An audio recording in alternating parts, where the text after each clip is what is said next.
Sir నమస్తే అండి. 1995లో డిపార్ట్మెంట్కి వచ్చారు మీరు. సార్ అప్పుడు క్రైమ్ రేట్ వేరేగా ఉంటుంది, ట్రెడిషనల్ క్రైమ్, దాని తర్వాత white collar offence, present cyber crime. Sir మీరు పనిచేసిన ప్రాంతంలో ఎక్కడైనా ఒక దొంగతనం అంటే డే హెచ్పి కానీ నైట్ హెచ్పి కానీ జరిగితే ఇది పలానా వాడు చేశాడు, షోలాపూర్ గ్యాంగో లేదా తెలకపాలెం గ్యాంగ్, ఏదో గ్యాంగ్ అని పేరు ఉండేది. ఇప్పుడు అది మారిపోయింది. ఎవరు దొంగ ఎవరు దొర అనేది కనిపెట్టని పరిస్థితుల్లో ప్రజెంట్ ఉంది. ప్లస్ ఇప్పుడు సైబర్ అందరూ చేస్తున్నారు. ఒకప్పుడు ఒకడే చేసేవారు, ఇప్పుడు అందరూ అన్ని రకాల మిక్స్ అయిపోతున్నారు.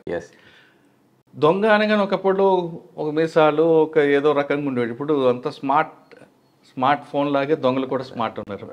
ప్లస్ మన కళ్ళ ముందు కనబడ్డు వాడు కోట్లు దోచేస్తుంటాడు. ప్రజెంట్ మీరున్న పోస్ట్ నంద్యాలలో, గతంలో నంద్యాల అనగానే ఫ్యాక్షనిస్టులు అంత రకరకాల సినిమాలు చూపిస్తుంది, అంతా కుట్టింది. ఇప్పుడు నంద్యాల సిచ్యువేషన్ ఎలాగుంది? ఇటీవల జరిగిన విషయాలన్నిటికీ మీకు సంబంధం లేకపోయినా దీనికి కారణం ఏదైనా అయ్యిండొచ్చా? ఇవన్నీ విషయాలకు కన్నా ప్రశ్నలకు సమాధానం చెప్పే ముందు రవీందర్ రెడ్డి గారి కుటుంబ నేపథ్యం, రవీందర్ రెడ్డి గారు ఈ డిపార్ట్మెంట్లోకి బై ఛాన్స్ బై చాయిస్ వచ్చారు?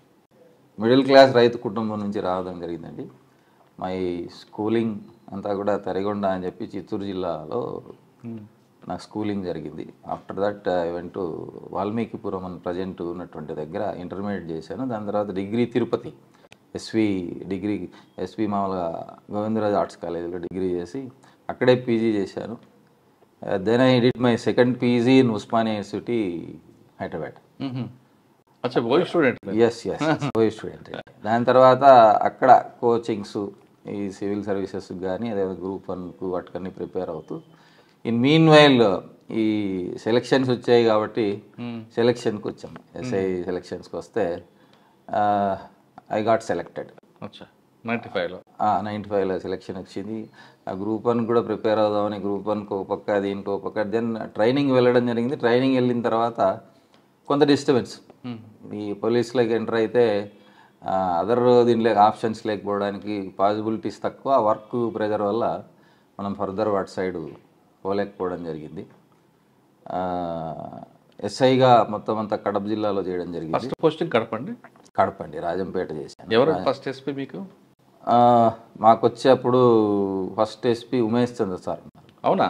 ఎస్, ఉమేష్ చంద్ర సార్ మాకు ఫస్ట్ ఎస్పీ. మీరు ఆయన దగ్గర ఏం నేర్చుకున్నారు? సార్ ఏంటంటే హానెస్టీ, డెడికేషను, ఏంటంటే ఇంపార్షియాలిటీ కూడా. పోలీసింగ్ అనేది పోలీస్ ఇమేజ్ ఎలా ఉండాలి, పోలీస్ అంటే ప్రజల దృష్టిలో ఎలా ఉండాలి అనేటువంటిది సార్ను చూసి నేర్చుకోవాలి. ఆయన సర్వీస్ అలా ఉండేది కాబట్టి మేము అప్పుడు ఇన్స్పైర్ అయ్యాము. కొంత ఏంటంటే పోలీస్ డిపార్ట్మెంట్కి ప్రివిలేజ్ ఉండేది. మేము ఏ రోజు కూడా రాజకీయ నాయకుల దృష్టికి వెళ్ళకుండా, వాళ్ళ వద్దకు వెళ్ళకుండా మా పోస్టింగ్స్ ఆఫీసర్లే మాకు చూసేవాళ్ళు, మాకు కావాల్సిన వెల్ఫేర్ వాళ్ళే చూసేవాళ్ళు. అన్నీ చేయడం వల్ల ఏంటంటే ఇంపార్షియల్గా మనం జాబు సాటిస్ఫాక్షన్ ఉండేది. ప్రజలకి డైరెక్ట్గా మనం సర్వీస్ చేయాలనుకుంటే ఏ రకమైనటువంటి రాజకీయ ఒత్తిళ్ళు ఎప్పుడు ఉండవో మనం ఇంపార్షియల్గా జాబ్ చేయగలిగేటువంటి పరిస్థితి ఆ రోజు ఉండేది. చేయగలిగినాం కూడా. ఆ రోజు పనిచేస్తారండి సార్ దగ్గర నియర్లీ 1 year చేస్తాను. ఓకే, మీరు కడపలో ఆయన దగ్గర పనిచేస్తున్నప్పుడు 2 రకాల క్రైమ్ కనపడ్డారు. ఒకటి ఫ్యాక్షన్, 2 శాశ్వతం అడవుల్లో ఒక ఎన్కౌంటర్ కూడా అవుతుంది. మీరు దాని గురించి ఐడియా ఉందా? ఐడియా ఉందండి, ఐడియా ఉంది. అప్పుడు ఏదంటే మేము కొత్తగా డిపార్ట్మెంట్లోకి వచ్చాము కాబట్టి అంత డీప్గా దాని గురించి వెళ్ళకపోయినా కూడా వాటికి సంబంధించి మన జాబ్ సాటిస్ఫాక్షన్ వరకు మనకు బాగా ఉండేది. ఇండివిజువల్గా మేము డెసిషన్ తీసుకునే స్టేజ్ ఉండేది. ప్రజలకు మనం సర్వీస్ అనేటువంటిది వచ్చినటువంటి పిటిషనర్ని మనం వాళ్ళతో మాట్లాడిన తర్వాత పిటిషనర్స్తో మాట్లాడి మనమే డెసిషన్ తీసుకొని వాళ్ళకి న్యాయం చేయగలిగే స్టేజ్లో ఉండగలిగేవాళ్ళం. ఎన్కౌంటర్ గురించి మీకు ఐడియా లేదా? ఆ హెడ్ క్వార్టర్ గురించి తక్కువ, కొంత అప్పుడు ఏంటంటే కొత్తగా డిపార్ట్మెంట్లోకి వచ్చాం కాబట్టి అంతవరకే మనకు. పోస్టింగ్ ఎక్కడంటే రాజంపేట రూరల్ చేశాను. ఓకే, రాజంపేట మీరు వెళ్ళేసరికి మీకు అక్కడ మెయిన్ ఛాలెంజ్ ఏమొచ్చిందంటే? జనరల్ ఏంటంటే అది కొంత సౌదీకి అటు వెళ్ళడం అనేటువంటిది ఎక్కువ ఉంటుంది. అప్పట్లో కూడా మేము ఫస్ట్లో చేరినప్పుడు కూడా 96, 97కి అక్కడ వెళ్ళినప్పటికే అటు నుంచి అక్కడికి పోయి వచ్చేవాళ్ళు, ఏజెంట్లు తీసుకుపోయి కొంత మోసాలు, ఎవరన్నా ప్రజలు వెళ్తే కొంత వాళ్ళు ఇబ్బంది పడ్డం, అట్లాంటివి ఏజెంట్ల మీద వచ్చేటువంటివి. వాటిని కొంత మనము ఎస్పీ గారి యొక్క తోడ్పాటు ఉండేది కాబట్టి కొంత వాటిని కట్టైల్ చేయగలిగినాం. మనం పర్సనల్గా ఏజెంట్స్ని కంట్రోల్ చేసి ఎవరైతే తీసుకెళ్తారో, ఎవరైతే మోసం చేసే అవకాశం ఉందో అటు వాళ్ళంతా కౌన్సిలింగ్ ఇచ్చి కామన్ పీపుల్కి ఎలాంటి ఇబ్బంది లేకుండా అక్కడ చేయగలిగాం. అక్కడ పొలిటికల్ కేసులు ఉండేవాడి, పొలిటికల్ మోటివ్ అప్పటి తక్కువ అండి. కంపారిటివ్లీ ఈవెన్ పొలిటీషియన్స్ కూడా మన మీద ప్రభావం జనరల్గా అయితే తక్కువే ఉండేది.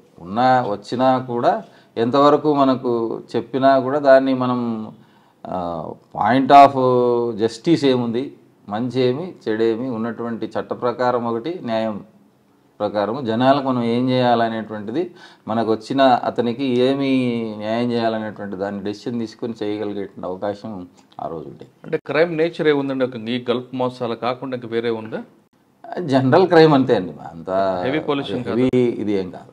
రూరల్ ఎక్కువగా యాక్సిడెంట్స్ కనిపిస్తుంటాయి కదా, యాక్సిడెంట్స్ జరిగేవి అప్పుడు. హైవే కాబట్టి యాక్సిడెంట్స్ జనరల్గా ఫ్రీక్వెంట్గా వచ్చేటివి. యాక్సిడెంట్కి సంబంధించి కానీ ఇతర క్రైమ్స్కి కానీ అప్పుడు మాకు రామచంద్ర ఆయన ఒక సిఐ గారు ఉండేవాళ్ళు. ఆయన ప్రజెంట్ రిటైర్ అయ్యాడు సార్ వాళ్ళ కొడుకు ఇప్పుడు ఐజీగా మన సెబ్బు ఐజీగా ఉన్నారు సారు, వాళ్ళ కొడుకే సార్. మాకు అప్పుడు ఫస్ట్ నాకు సిఐ గారు ఆయన. ఎవరు పేరండి? రామచంద్రయ్య. వాళ్ళ అబ్బాయి పేరు? వాళ్ళ అబ్బాయి మన ప్రజెంట్ ఇది ఎక్సైజ్ డిపార్ట్మెంట్ హెడ్, సెబ్బు హెడ్. అవునా? రవికృష్ణ సార్. రవికృష్ణ గారు? అవునవునవును. అంటే కర్నూలు ఎస్పీ గారు చేశారు.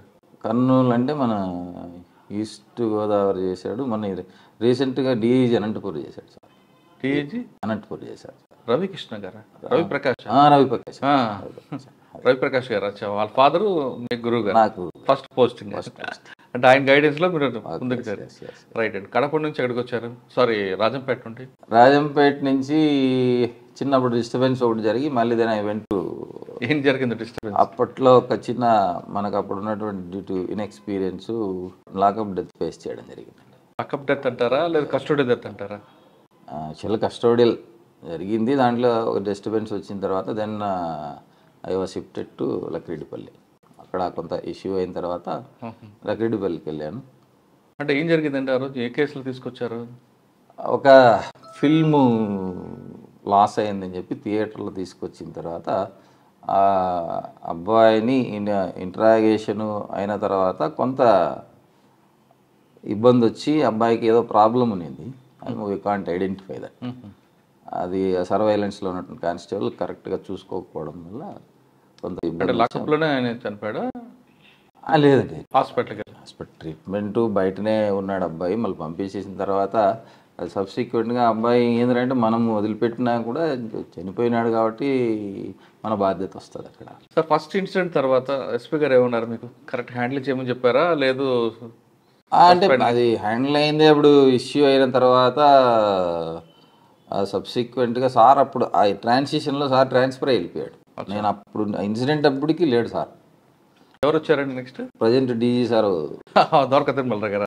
ఓకే. డీజీ సార్ అప్పుడు సార్ తర్వాత వచ్చాడు సార్. కడప ఎస్పీ. కడప ఎస్పీగా సార్ వచ్చాడు. అప్పుడు జరిగింది ఆ ట్రాన్సిషన్లో జరిగింది. సార్ అప్పటికి వెళ్ళిపోయాడు, మహేష్ చంద్ర సార్.